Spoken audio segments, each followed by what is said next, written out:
Buenas, en este video se van a tratar los temas que faltaron en el primer video sobre el caso de si se ocluyera una arteria, en este caso la arteria carótida común o primitiva, y después los otros tipos de regulación de la presión arterial a mediano y a largo plazo.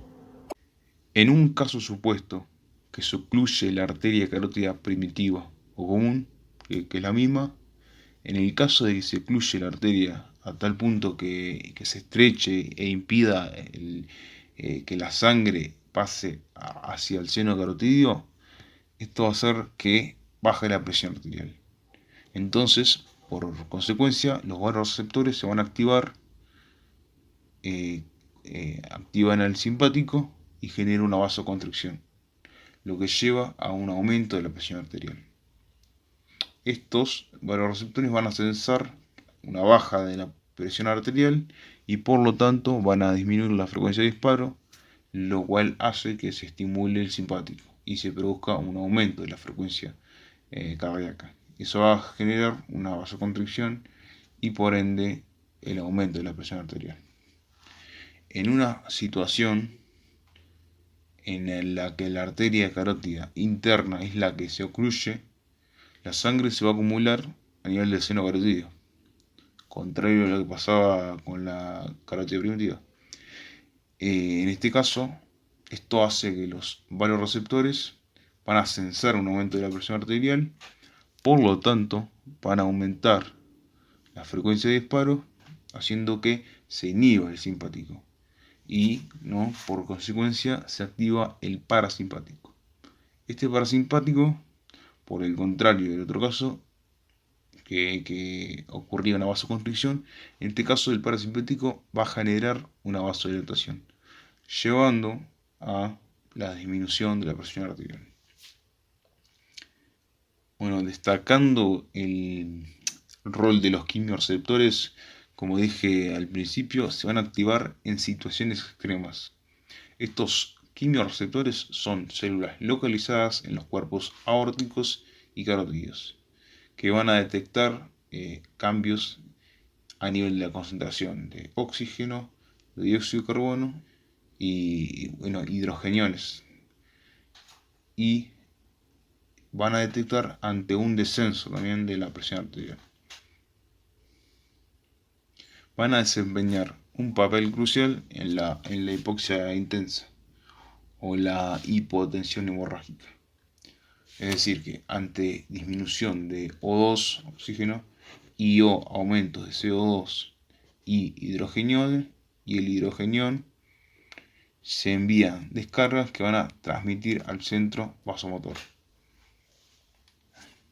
Este centro vasomotor, que se estimula aumentando la presión arterial mediante una vasoconstricción arterial, va a aumentar la frecuencia cardíaca y la contractilidad, así como también la hiperventilación mediante la activación del centro respiratorio.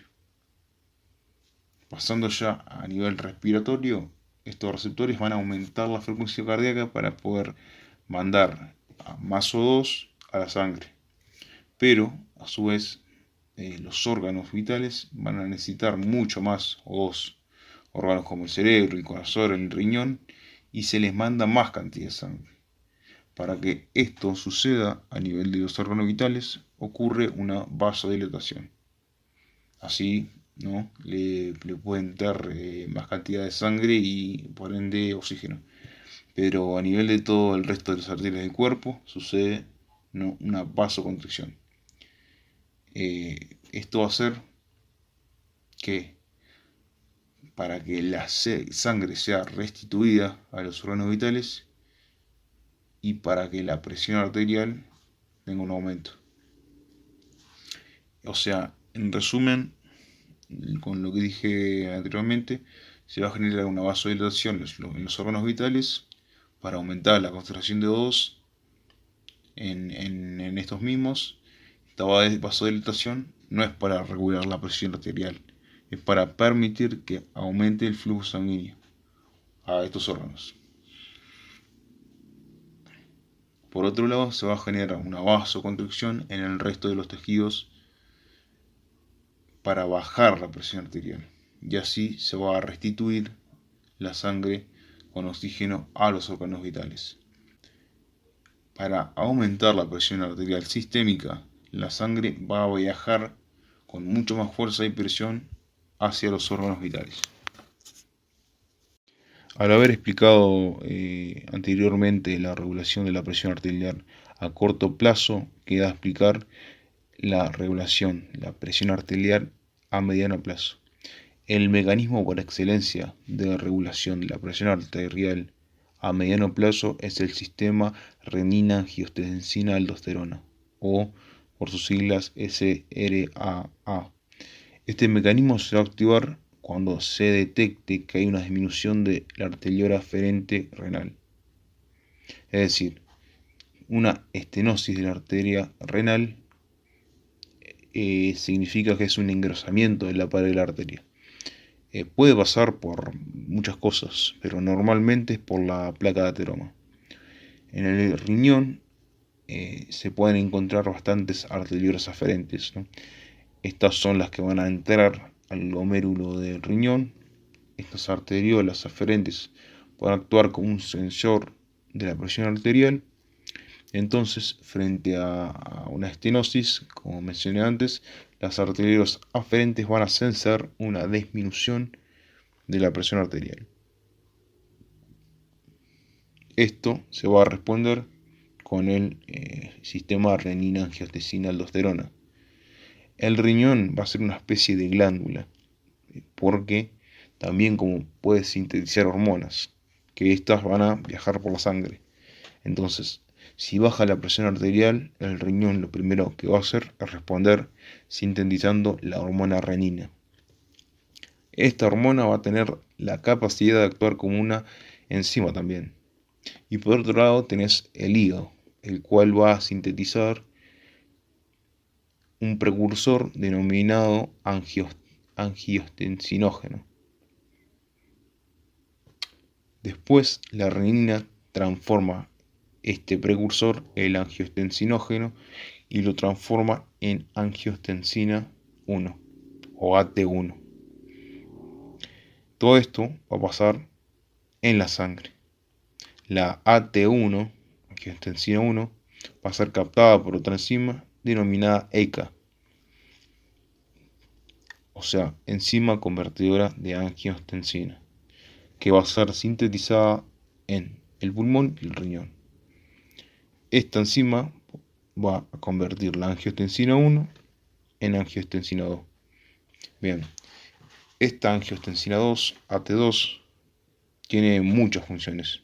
Por ejemplo, en el músculo liso va a generar una vasoconstricción, la contracción de la pared arterial, y va a aumentar la presión arterial.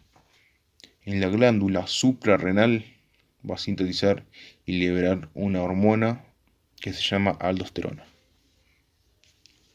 Esta hormona promueve la reabsorción a la sangre de agua y sodio, a nivel renal, es decir, que retiene el agua y el sodio en el cuerpo. Al mandar mucha más agua a la sangre, se genera un aumento de la volemia, es decir, volemia es la cantidad de sangre en la circulación, ya que siempre los aumentos de volemia van a generar aumentos de la presión arterial.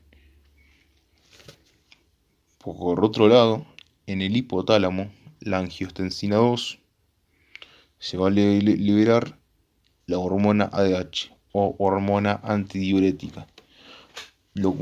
Esto, lo cual, igual que la aldosterona, va a aumentar la presión arterial. Este sería como el mecanismo a largo plazo. Para tener en cuenta un poco la estenosis de la arteria renal, es una de las causas más frecuentes de hipertensión arterial secundaria. Y los fármacos, el grupo de fármacos IECA va a actuar, y viendo la ECA la enzima convertidora de angiostensina. ¿Por qué? Porque si se inhibe esta enzima, no se convierte el AT1 en AT2 y por lo tanto no se va a generar el aumento de presión arterial. Es decir, que estos fármacos son antihipertensivos. Por último, después de hablar de la regulación de la presión arterial a corto y a mediano plazo, queda la regulación de la presión arterial a largo plazo. En este mecanismo va a estar implicado la ADH o hormona antidiurética o vasopresina. Esta hormona es producida en el hipotálamo, en el núcleo supraóptico y paraventricular, pero sobre todo en el supraóptico. Este mecanismo va a actuar a disminución frente a una disminución de la presión arterial, es decir, que se encarga de regular hacia el aumento de la presión arterial. Hay que tener en cuenta, antes de explicar este mecanismo, que es la diuresis, que va a ser central en esta regulación. La diuresis es la cantidad de orina que se puede producir por minuto. Entonces, la hormona antidiurética quiere decir que se va a oponer a la diuresis, a que se orine. Bien, esta hormona va a actuar igual que la aldosterona, aumenta la reabsorción de agua y sodio, lo que hace que aumente los niveles de sangre, aumenta la volemia y por consiguiente aumenta la presión arterial. Entonces, a disminución de la presión arterial, se van a estimular ambos núcleos, el supraóptico y paraventricular del hipotálamo, y se va a sintetizar la hormona antidiurética. Este mecanismo tiene funciona a dos niveles, a nivel del riñón y a nivel del músculo liso vascular. A nivel del riñón va a aumentar la reabsorción de agua y de sodio, lo que va a conducir el aumento de la volemia y de la presión arterial. Y a nivel del músculo liso vascular va a generar una vasoconstricción y por lo tanto va a aumentar la presión arterial. Bien, por acá sería el final de este video.